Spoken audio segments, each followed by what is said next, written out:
आणि ॲक्सिडेंटचं प्रमाण वाढले, जनावरं देखील त्याच्यामध्ये जखमी होते. आपली नगरपालिका त्याकडे लक्ष देत नाही.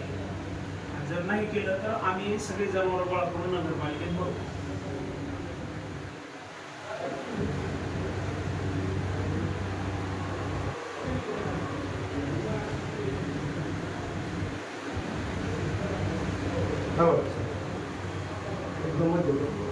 त्यांना माहिती आता ते त्यांना सांगायची गरज काय, पण ते आता त्यांना कोणतरी विचारणार पाहिजे. मग ते ते जनावर झालेत कशासाठी, मालक कोण आहे याचं आपण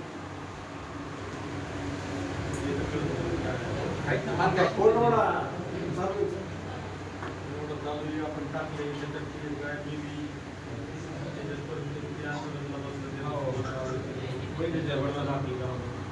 म्हणून आपण पकडायला बंद केलं, पकडून टाकली होती आपण. नाही नाही, त्याला पकडून नाही एखाद्या आश्रमात देतील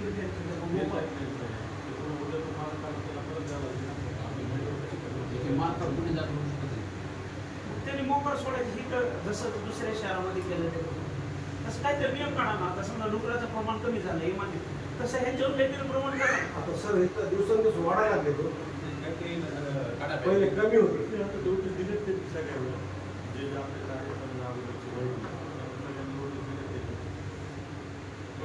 वाढायला लागले हे कमी व्हायला ढीक असतो तिथं पूर्ण काय करतात ते पूर्ण रस्त्यावर पाऊस पडला की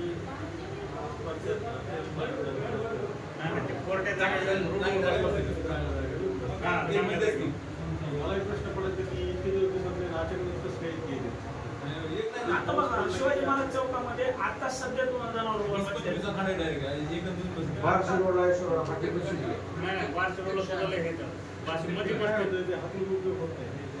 हाकलून नाही ह्याचा पक्का बंद नाही तर ते कोंडवड्याची व्यवस्था सुद्धा डायरेक्ट जनावर त्याच्यात होतात. ह्याच्यावर ऍक्शन घ्या तुम्ही, नाहीतर आम्ही त्याला गोळा करणार सगळे जनावर इथं आणून भरणार.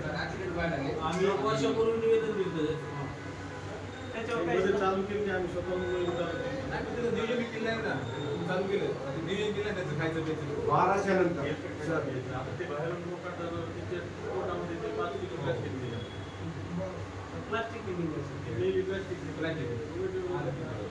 रातच्या 12च्या नंतर इतके कुत्रे असतात एका टोळीमध्ये 50-60 कुत्रे मारायचे बंद आहे.